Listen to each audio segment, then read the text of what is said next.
Ուժեղ Հայաստան եւ Հայաստան խմբակցությունների հարգելի падգամավորներ, նիստին հետևող քաղաքացիներ։ Խորհրդանշական է, որ Հայաստանի ազգային ժողովում Թուրքիայում հետազոտական կասկածելի հանգամանքներում եւ ֆինանսավորման ծրագրի դրամաշնորհի շահառու է ոչ միայն ազգային ժողովի նախագահը, այլ նաեւ ազգային ժողովի արտաքին հարաբերությունների հանձնաժողովի նախագահը։ Եվ սա միակ բանը չէ, որ կապում է Ռուբեն Ռուբինյանին եւ Սարգիս Խանդանյանին։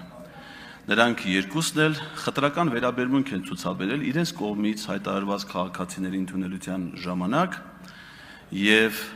պարոն Խանդանյանի հիմնավոր իր ենթադրյալ հանցանքի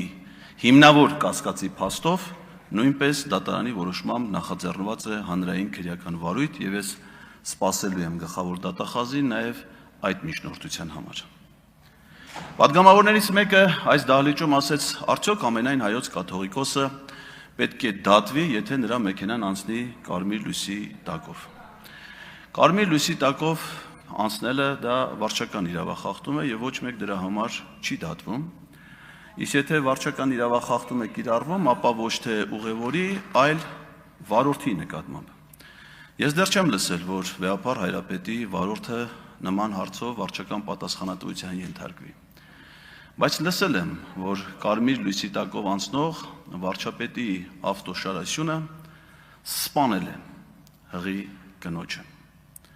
Եվ դրա համար ոչ վարչապետը, ոչ նրա անվտանգության պատասխանատուները, ոչ էլ այդ հրահանգը ստացած ոստիկանության ծառայողը իրենց արարքին համապատասխան պատժի եւ պատասխանատվության չեն արժանացել։ Միգուցե եթե այդ վարորդը ոստիկանության մայոր լինելու փոխարեն լիներ հայ առաքելական եկեղեցու եպիսկոպոս,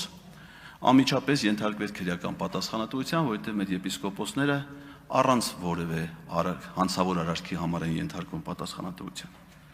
Իսկ ինչ է ասել այդ կապակցությամբ վարչապետ Նիկոլ Փաշինյանը դեռևս 2013 թվականի հունիսի 20-ին Ազատություն ռադիոկայանին տված հարցազրույցում մեջբերում։ Այդպիսի մի արտահայտություն կա, չէ, որ եթե դու մի մարդ ես սպանում, մարդասպան ես։ Իսկ եթե հազարավորների ես սպանում, դու դառնում ես ականավոր զորավար։ Մեջբերման ավարտը։ Հիմա հասկանանք, թե ինչպես ժամանակին իշխանական գործիչների հետ ստվերային պայմանավորվածություններով մի լրագրող դարձավ ականավոր զորավար։ 2018 թվականի մայիսի 8-ին վարչապետ ընտրվելուց հետո, երբ մայիսի 9-ին գնաց Ստեփանակերտ, հանդես եկավ մի հայտարարությամբ, որ այլևս ինքը չի բանակցելու Արցախի անունից, ինքը լիազորված է բանակցելու միայն Հայաստանի անունից։ Այդ թեզը նա երբեք չի ասել, երբ եղել է վարչապետի թեկնածու մայիսի 2-ին կամ մայիսի 8-ին։ Այդ թեզը նա ասել է միայն վարչապետ ընտրվելուց հետո։ Եվ դրանից հետո նա այդ թեզը կրկնել է նաև ազգային ժողովում կառավարության ծրագիրը ներկայացնելու ժամանակ եւ 2018 թվականի օգոստոսի 17-ին Հանրապետության հրապարակում 100-րդ օրվա պաշտոնավարման ժամանակ մեջբերում։ Ուզում եմ ասել հետեւյալը. Ես ասել եմ, որ պատրաստ եմ լիարժեք Ղարաբաղի հարցով բանակցել Հայաստանի Հանրապետության անունից, բայց Արցախի Հանրապետության անունից պետք է բանակցի Արցախի Հանրապետության իշխանությունը։ Ինչ էր սա նշանակում։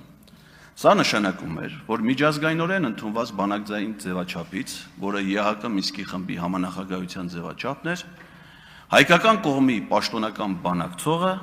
պաշտոնապես միակողմանիորեն դուրս եկավ բանակցային գործընթացից։ Առանց այդ մասին խորհրդակցելու բանակցային մյուս հիմնական կողմի Ադրբեջանի նախագահի հետ, եւ որ ամենակարևորն է ԵՀԿ Մինսկի համանախագահող պետությունների ղեկավարների հետ։ Իսկ ինչ է տեղի ունենում, երբ որ կա կոնֆլիկտ, իսկ բանակցողը դուրս է գալիս բանակցությունից, թողնելով կոնֆլիկտը միայն զարգացման փուլում։ Դա հանգեցնում է պատերազմի։ Իսկ երբ եղավ պատերազմը, խոսքը 44 օրյայի մասին է։ Վարչապետի պաշտոնում Նիկոլ Փաշինյանի պաշտոնավարման 2.5-րդ տարում։ 2.5-ը դա ազգային ժողովի լիազորությունների, հետևաբար կառավարության պաշտոնավարման մաքսիմում ժամկետի կեսն է։ 2.5 տարին նա հնարավորություն ուներ բանակցելու եւ հայկական կողմի իր համար ընդունելի թեզերը եթե կար Ալմաթայի հռչակագիր, որը եղել էր 91 թվականին, կամ այլ թեզեր, ներկայացնելով որպես բանակցային կողմ, բայց նա դա չի իրականացրել։ Ուզում եմ ձեզ հիշեցնել, հարգելի գործընկերներ, որ պաշտոնավարման ողջ շրջանում Նիկոլ Փաշինյանի 18 թվականից մինչև 44-օրյա պատերազմը Իլհամ Ալիևի հետ նա ունեցել ընդամենը 1 պաշտոնական բանակցություն, ընդամենը 1։ Դա տեղի է ունեցել 2019 թվականի մարտի 19-ին Վիեննայում, որին մասնակցել են ԵԱԿ Մինսկի խմբի համանախագահները եւ հանդիպումը կազմակերպվել է նրա ջանքերով։ Նրանից այս հանդիպումից առաջ եւ հետո նա բազմաթիվ անգամներ է հանդիպել Իլհամ Ալիևի հետ։ Գիշեք, Մոսկվայում ֆուտբոլի աշխարհի առաջնության բացման ժամանակ, Բիշկեկում հայտնի լիֆտի հանդիպումը, Մյունխենում անվտանգության համաժողովի ժամանակ, տարբեր Շվեյցարիայում տնտեսական ֆորումի ժամանակ, դրանցից ոչ մեկը չի ելել պաշտոնական բանակցություն։ Իսկ ինչ է եղել պաշտոնական բանակցությունների փոխարեն։ Հայաստանի եւ Ադրբեջանի հատուկ ծառայությունների ղեկավարների կասկածելի հանդիպումներ երրորդ երկրներում, այդ թվում Դուբայում։ ԱԱԾ նախկին տնօրեն Արթուր Վանեցյանը խոստովանել է, որ ինքը առնվազն ամիսը 1 անգամ մշտական պարբերականությամբ երրորդ երկրներում հանդիպում է ունեցել Ադրբեջանի ազգային անվտանգության ծառայության ղեկավարի հետ։ Բնականաբար այդ հանդիպումներից նրանցից ոչ ոք բանակցելու իրավունք չուներ, որտեղ նրանք դիվանագետներ չէին, արտգործնախարարներ չէին։ Այդ հանդիպումներից ոչ մեկին ԵԱՀԿ Մինսկի համանախագահներից որևէ մեկը ներկա չի եղել, եւ այդ հանդիպումների ժամանակ փոխանակվել են պետությունների ղեկավարներին միմյանց հասցեագրված փակ ծրարներ, որոնց բովանդակության մասին մեզանից ոչ ոք մինչ օրս որևէ տեղեկություններ չունի։ Եվ այս գաղտնի պայմանավորվածությունները շրջանցելով այն միջազգային ձևաչափը, որը լուծարվեց 2025 թվականի օգոստոսի 8-ին Վաշինգտոնում ի թիվս այլ փաստաթղթերի, այդ թվում խաղաղություն կոչված փաստաթղթի նախաստորագրման, շրջանցելով դեռևս այդ ժամանակ ձևաչափը, մեծ զորավարը գնաց պատերազմի։ Գնաց պատերազմի մեր ժողովրդին պատճառելով անդառնալի մարդկային կորուստներ, հազարավոր երիտասարդների կյանքեր։ Մեր պետությանը միայն պաշտպանության բանակին այդ 44 օրերի ընթացքում պատճառելով շուրջ 5 միլիարդ դոլարի նյութական վնաս։ Արցախի առհասարակ քաղաքացիական օբյեկտների ընդհանուր վնասը գնահատված է ամենամոտավոր հաշվարկներով մոտ 100 միլիարդ դոլար։ Եվ դրա դիմաց ինչ են ստացել այս ամենի հեղինակները։ Պարգևավճարներ պարգևատրել են իրենց օրենքով չնախատեսված ֆինանսավորումից դուրս, ձեռք են բերել տներ, առանձնատներ, տնավեր դարձնելով 100,000-ավոր մարդկանց։ Իսկ ինչ են արել այդ պատերազմի արդյունքները։ Վերածել կապիտուլյացիան նորից 21 թվի պատերազմի, 21 թվի պատերազմը նոր կապիտուլյացիայի, խախտելով բոլոր բանակցային ձևաչափերը, կասկածելի ձևաչափերով, տանելով մինչև 2022 թվականի հոկտեմբերի 6, որին նախորդել էր Ջերմուկի պատերազմը, դրանից հետո նորից պատերազմ Արցախում 2023 թվականի սեպտեմբերին, նորից կապիտուլյացիա, Տավուշի հանձնում։ Սա է այս իշխանության դեմքը։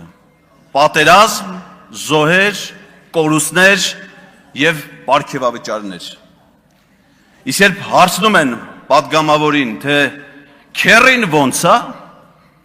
նա ուրախությամբ պատասխանում է, որ փառք Աստծո, լավ է քերին, թող լավ լինի քերին, բայց իմ քերին չի կարա լավ լինի, որովհետև նրա անվանակից թորնիկը Աղաջան Ջանոյանը, որի մկրտության կնքահայրն եմ ես, Մխիթար Հերացու անվան պետական բժշկական համալսարանի առաջի կուրսի ուսանող, զոհվել այդ պատերազմում։ Իմ քերին եւ ես երբեք չեն կարող արդեն լավ լինել։ Երբեք չեն կարող լավ լինել։ Մենք լավ կլինեինք, եթե Աղաջան Ջանոյանը դառնար իր երազանքի ռազմական բժիշկը եւ փրկեր մեր զինվորների կյանքը, որը դուք սրիկայաբար փորձում եք շահարկել այստեղ։ Պարոն Ղազարյան, Ձեզ կոռեկտ պահեք, դուք ստանում եք նախազգուշացում, ձեր ոչ կոռեկտ եւ ամբարտավան պահվածքի պատճառով, եւ ես ձեզ զգուշացնում եմ, հարգելի գործընկերներ, լռություն պահպանեք։ Եվ ես ձեզ զգուշացնում եմ, որ հաջորդ անգամ նման պահվածքից հետո, եթե դուք չինքնա էվակուացվեք այս դահլիճից, ձեզ էվակուացնելու են եւ դուրս են շպրտելու այս դահլիճից եւ ազգային ժողովի շենքից։ Պարոն Կարապետյան, հիմա չեք կարող խոսել, ես ձեզ առաջարկում եմ, որ կարգի հրավիրեք ձեր պատգամավորի եւ չափավորեք, հակառակ դեպքում նրան այնպես կչափավորեն, որ այլևս երբեք չի կարող այդ չափերից դուրս գալ։ Հիմա չեք կարող, հիմա խնդրում եմ, հարգելի գործընկերներ, քաղաքացիական պայմանագրի հետ վերադարձեք դահլիճ։ Հարգելի գործընկերներ, պարոն Լևոնյան, ուր եք գնում։ Զբաղեցրեք ձեր տեղերը, նիստը շարունակվում է։ Վերադարձեք դահլիճ եւ զբաղեցրեք ձեր տեղերը։ Հաջորդ ելույթի համար Սուզաննա Ավետիսյան։